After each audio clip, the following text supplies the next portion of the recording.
Bonjour, je suis très heureux de vous retrouver sur le plateau de l'émission Parole de vie de Lumière du Monde Télévision. Je partage avec vous une série de thèmes et d'enseignements intitulés « Trois catégories de dons ». Je me base sur un texte de l'épître de Paul aux Éphésiens, tiré des psaumes, Éphésiens chapitre 4, verset 8, où l'apôtre Paul écrit tout simplement « Et Dieu a fait des dons aux hommes ». Dieu a fait des dons aux hommes et je suis convaincu que le Seigneur a un don en réserve pour chacun d'entre nous et pour vous particulièrement. Nul n'est oublié. Ces dons-là ne sont pas des rémunérations, des promotions, des gratifications, mais des grâces du Seigneur, des démonstrations de son amour. Ces dons ne sont pas donnés pour notre propre bénéfice, mais pour le bénéfice des autres, pour servir notre prochain, pour servir l'Église de Jésus-Christ. Lorsque les apôtres enseignaient sur ce thème des dons, ils utilisaient trois différents mots tirés du grec. Et l'utilisation de ces trois mots leur permettait d'évoquer trois catégories de dons.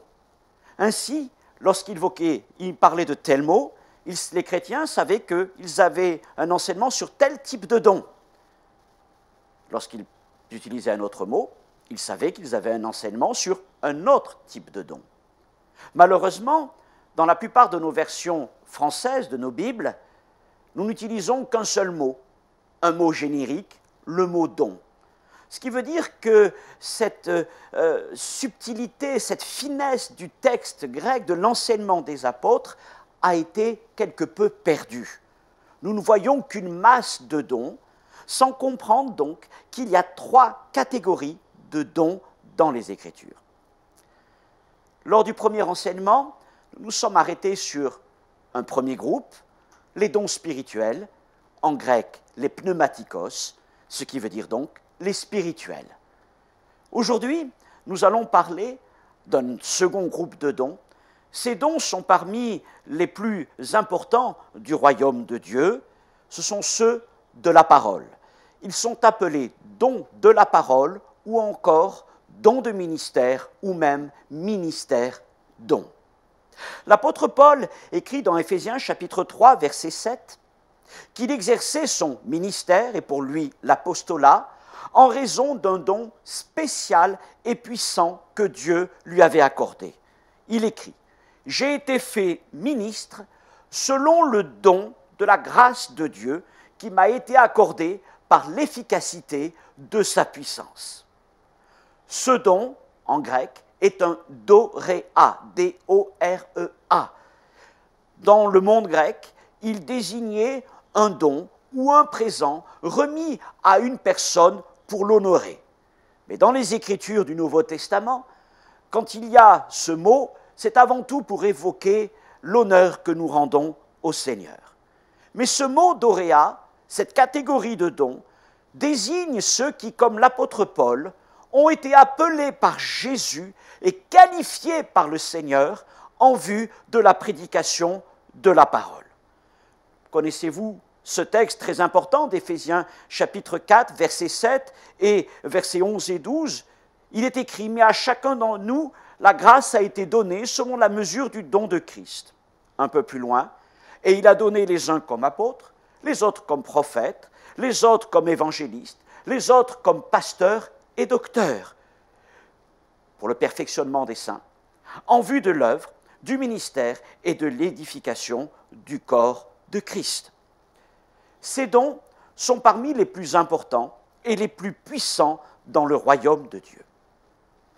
Je vous ai dit dans le premier enseignement que les dons spirituels étaient accessibles à tous les croyants, nés de nouveau et remplis du Saint-Esprit. Ce n'est pas le cas avec les dons de la parole. Ceux-ci sont réservés à une certaine catégorie de chrétiens. Non pas des chrétiens meilleurs que d'autres, mais ceux qui ont été appelés par le Seigneur.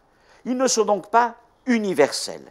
Ils dépendent de l'appel de Christ qui vient sur une personne en particulier. Ce n'est donc pas par la volonté d'un homme, ni par un diplôme, ni même par une église, que quelqu'un devient prédicateur de Christ avec le don qui l'accompagne. Mais tout cela dépend de l'appel du Seigneur.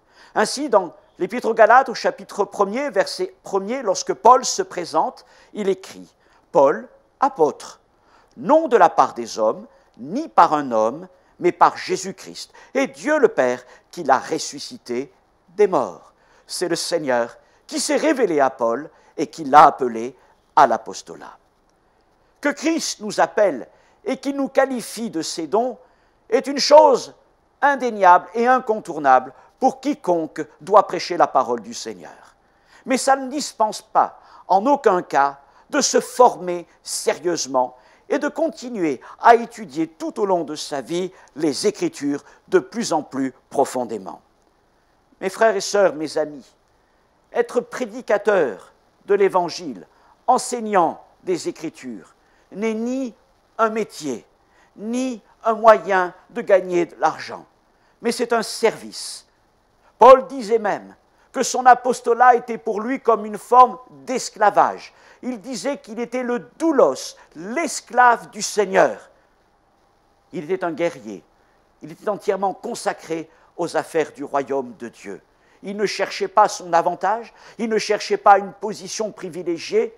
Son seul désir était d'être au service de ceux vers qui le Seigneur l'envoyait. En marchant ainsi, il suivait les pas de Jésus-Christ, qui n'a jamais regardé son intérêt. Il n'a pas regardé son égalité avec Dieu comme une proie arrachée, mais il s'est fait simple homme. Il a paru parmi nous comme un simple serviteur. Il n'est pas venu pour être servi, mais pour servir et donner sa vie comme la rançon de plusieurs. Ainsi, les hommes qui reçoivent de la part du Seigneur un appel pour la prédication de la parole, accompagnés de dons puissants d'Auréa, sont donnés à l'Église. Ils sont donnés au corps de Christ. Ils sont donnés, s'oubliant eux-mêmes, pour élever leurs prochains et pour bâtir l'Église du Seigneur. Ceux qui reçoivent ces dons les reçoivent de manière permanente. C'est cela l'une des différences encore entre un don spirituel et un don de ministère. Quelqu'un qui exerce un don spirituel, de prophétie, une parole de connaissance ou autre chose encore, va le faire à un moment précis, à un moment donné, saisi par le Saint-Esprit. Il va parler selon l'abondance que le Seigneur met sur son cœur. Par contre, un prédicateur de l'Évangile, quelqu'un qui a reçu du Seigneur un don de ministère, possède ce ministère en permanence. Il ne l'exerce pas simplement lorsqu'il se retrouve derrière un pupitre pour enseigner une église, pour enseigner aujourd'hui comme à travers la télévision, mais il est en permanence un ministère de la parole, un serviteur de Dieu attaché aux Écritures. C'est un don qu'il a reçu du Seigneur personnellement, mais il lui appartient maintenant de cultiver ce don, de le développer par l'étude, je l'ai dit aussi, mais dans la prière, dans la foi. C'est à nous qu'il revient cette responsabilité de le faire grandir, de le faire mûrir, de le développer avec la grâce du Seigneur. Je viens de dire que ces hommes sont donnés aux églises et leur champ de compétence est universel. Lorsqu'on exerce un don spirituel, on l'exerce dans son assemblée. Mais lorsque le Seigneur qualifie un homme avec un don de ministère, ce don peut être exercé dans toutes les églises. Je suis pasteur la plupart du temps en France, mais lorsque je suis au milieu de vous, ici à Abidjan, je continue à exercer mon ministère. Le don que le Seigneur m'a accordé est autant valable en France qu'en Amérique, qu'en Afrique. Il est exercé universellement. Je sers les églises, je sers le corps de Christ en général. Néanmoins, lorsque le Seigneur m'envoie, par exemple, comme cette semaine en Afrique, eh bien, si je dois aller prêcher dans une église, je n'y vais pas comme étant le pasteur de cette église, je n'y vais pas comme en m'imposant, je n'y vais pas par autorité, mais j'y vais comme étant invité, respectant l'assemblée, respectant les pasteurs, respectant les anciens qui sont en place dans cette assemblée selon la volonté du Seigneur. Ceux qui ont reçu de la part du Seigneur un tel ministère don exercent une mission très importante dans les églises. Paul l'appelle le perfectionnement. Il écrit au chapitre 4, verset 12 de l'Épître aux Éphésiens, « Et il a donné donc les uns comme apôtres, etc., etc., pour le perfectionnement des saints en vue de l'œuvre du ministère et de l'édification du corps de Christ. » Le mot perfectionnement est un mot très important du Nouveau Testament. Il signifie former, équiper, préparer, ajuster. Ainsi, un prédicateur de l'Évangile, un enseignant des Écritures, a une mission de formation et d'équipement. Il a donc un projet de long terme. Peut-être que Dieu place dans son assemblée un jeune chrétien. Il appartient au ministère qui est en place, selon la spécificité de son ministère, de participer à la croissance et à la maturité de ce jeune chrétien, avec le désir d'un jour le voir pleinement mature. C'est pour ça qu'il est écrit que nous devons les perfectionner jusqu'à ce qu'ils atteignent la maturité, la stature parfaite de Christ. La stature parfaite de Christ, c'est un état de cœur, c'est un état de foi, mais c'est aussi l'aptitude à exercer son appel selon la part que Dieu accorde à ce frère ou à cette sœur. Les ministères dons travaillent donc à faire grandir, travaillent donc à former, travaillent donc à équiper les chrétiens. Et pour lui, les chrétiens ne sont pas simplement des gens qui s'assoient sur des chaises en face de lui, mais les chrétiens sont des disciples de Jésus-Christ qui lui sont confiés avec cette mission de les amener dans leur vocation, de les amener dans leur appel, de faire d'eux des prêtres, des princes, des prophètes du Seigneur, des témoins de Jésus-Christ, des serviteurs de Dieu, des gens capables de faire avancer le royaume du Seigneur. La mission est importante, les dons sont puissants, mais il y a aussi une grande redevabilité des ministères dons à l'égard du Seigneur. Lorsque le Seigneur reviendra, ceux qui auront prêché la parole seront jugés d'une manière particulière, parce que grand aura été le don que le Seigneur leur aura confié. Et il ne s'agira pas simplement de regarder au nombre de réunions qu'ils ont accomplies, mais d'abord de voir si leur prédication était intègre, si leur enseignement était en accord avec les Écritures, si le fruit de leur ministère, ce sont des disciples matures dans la foi, des hommes, des femmes qui ont grandi, qui ont été encouragés, qui ont été enseignés, qui ont été accompagnés, qui ont été équipés pour entrer dans leur ministère. Oui, c'est une grande responsabilité. Et parce que nous avons reçu beaucoup, eh bien le Seigneur attend beaucoup de ceux qui prêchent la parole de Dieu. Dans Éphésiens chapitre 4, verset 11, que j'ai déjà mentionné, l'apôtre Paul établit la liste complète de ces ministères de la parole. Vous le savez, ils sont au nombre de 5. Les apôtres, les prophètes, les évangélistes, les pasteurs et docteurs. Comme il est écrit pasteur et docteur, certains ne voient que 4 ministères, pensant que pasteur et docteur vont ensemble. Je reste sur l'idée qu'il existe bien 5 ministères, pasteur et docteur, étant différenciables. Parlons un peu de ces ministères sans rentrer dans tous les détails. Dieu voulant, nous y viendrons dans des prochains enseignements. Et voyons quelques textes. Dans 1 Corinthiens, chapitre 12, verset 28, l'apôtre Paul écrit que Dieu a établi dans l'Église, premièrement des apôtres, secondement des prophètes, troisièmement des docteurs. Des apôtres, des prophètes et des docteurs. Un peu plus loin, dans l'Épître aux Éphésiens, chapitre 2, verset 20, il nous dit que nous avons été édifiés sur le fondement des apôtres et des prophètes. Il y a donc en premier les apôtres, en second les prophètes, et les apôtres et les prophètes sont notre fondement. Leur enseignement, leur ministère est le fondement de l'Église. La pierre angulaire, c'est Jésus-Christ. C'est l'œuvre de Jésus-Christ à la croix. La pierre angulaire est la pierre principale, celle qui donne la mesure, celle sur laquelle tout l'édifice va prendre appui. Et puis il y a donc tout le reste du fondement, tout le reste de ces pierres qui s'alignent sur cette pierre angulaire.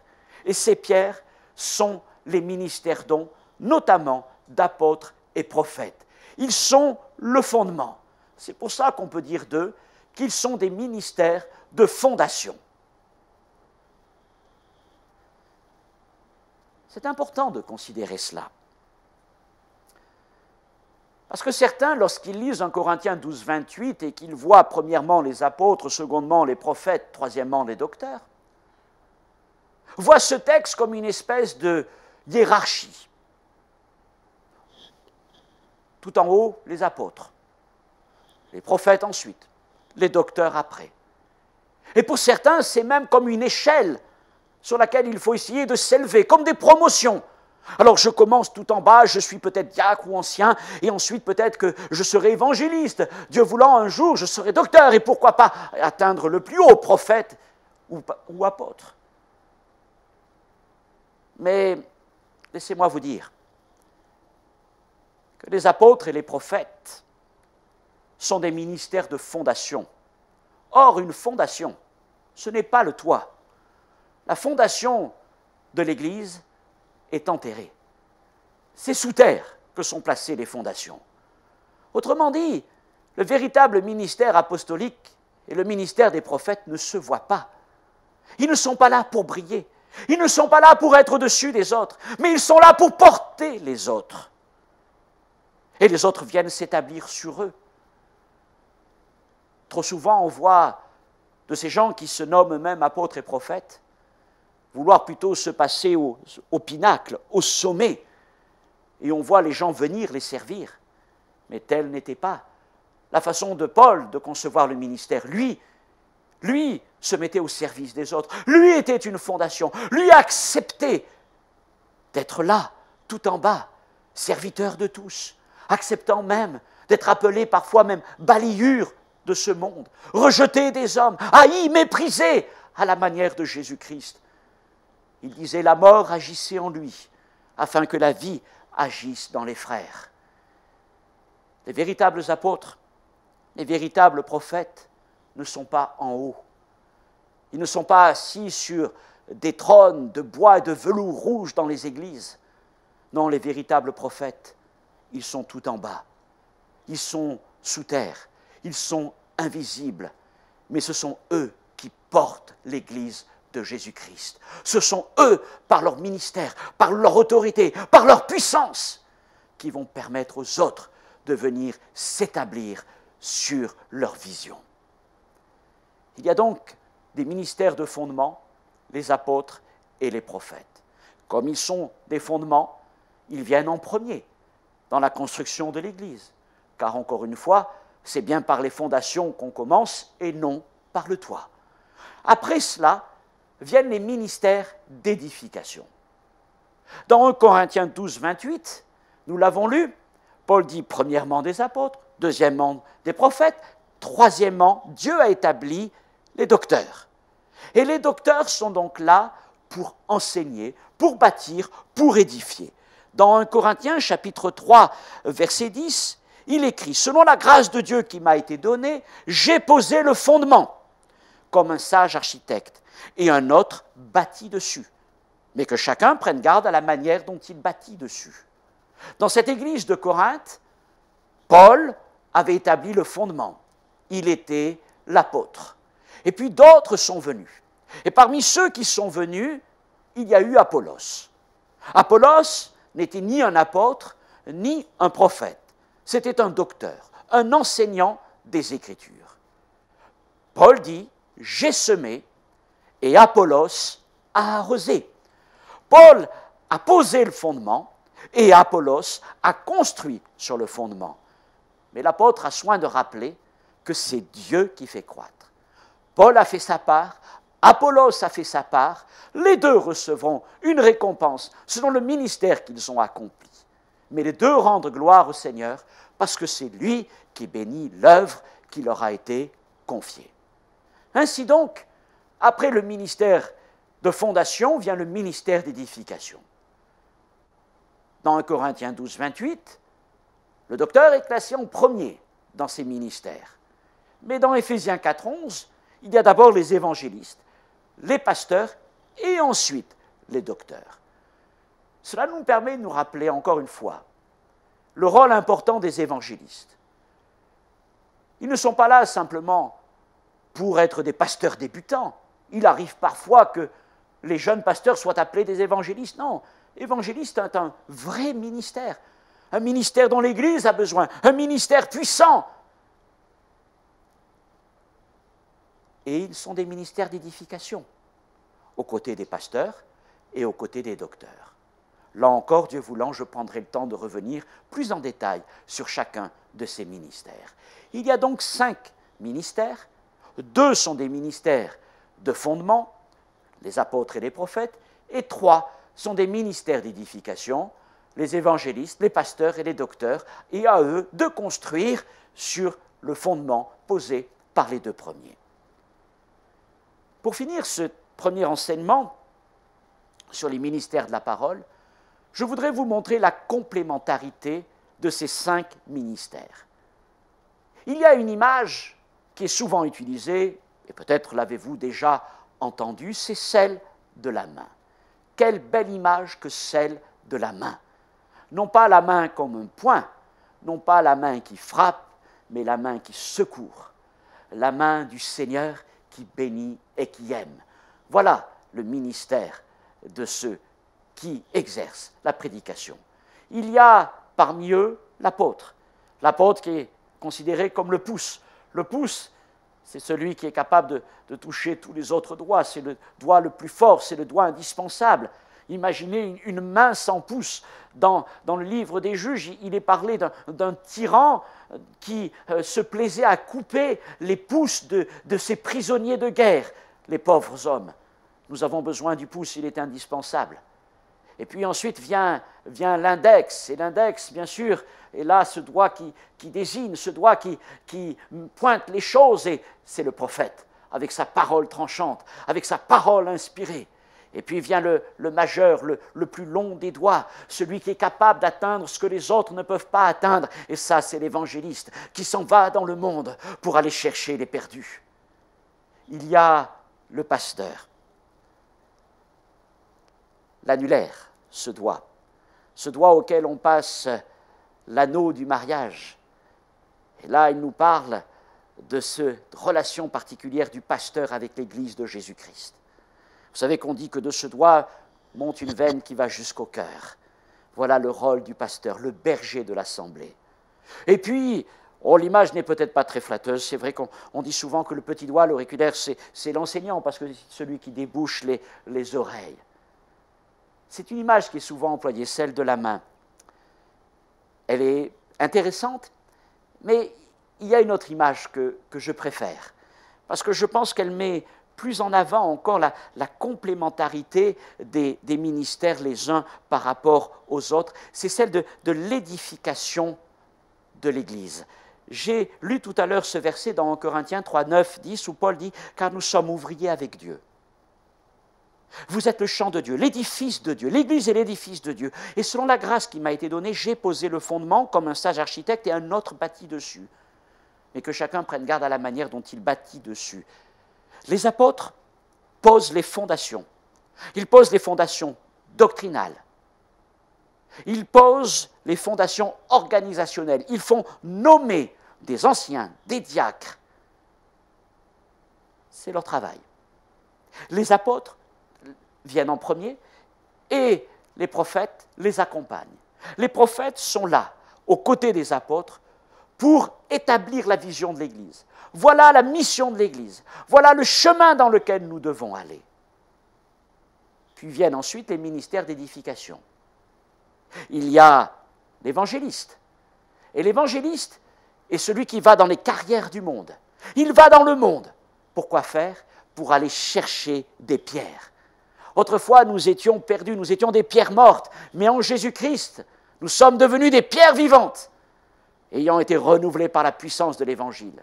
Et donc l'évangéliste va chercher ces pierres, par sa parole, la prédication de l'Évangile, nous recevons la vie. Et l'évangéliste amène des pierres vivantes, il amène des hommes, des femmes dans l'Église de Jésus-Christ, et il les confie au pasteur. Et le pasteur reçoit ces pierres. Il prend soin de ces pierres. Il les guérit de leurs fractures. Il les console. Et il va les dépoussiérer. Il veille sur elles. Ce sont des pierres vivantes. Et voilà ensuite le travail du docteur. Le travail du docteur consiste à consolider tout l'ouvrage. Les pierres sont posées les unes aux autres. Et l'Église s'édifie. Nous formons ensemble l'édifice de Jésus-Christ. L'apôtre et le prophète posent les fondements et donnent la vision. L'évangéliste va chercher les pierres. Le pasteur s'occupe des pierres et les place dans l'assemblée. Et le docteur est là pour tout consolider. Quel beau travail, quel beau ministère. Ce n'est pas le fruit d'un seul homme. Une telle tâche ne peut pas être réservée simplement à un ministère. Mais le Seigneur a voulu qu'il faille plusieurs ministères, chacun ayant reçu du Seigneur une part particulière à accomplir. Il peut arriver que dans certaines églises, il y ait plusieurs de ces ministères en même temps.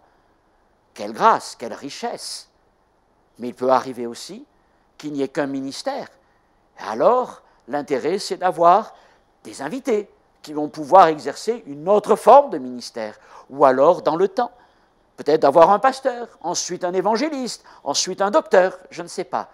Mais en tout cas, il est nécessaire, il est important que chacun des ministères, de ces 5 ministères, puisse s'exercer dans nos assemblées.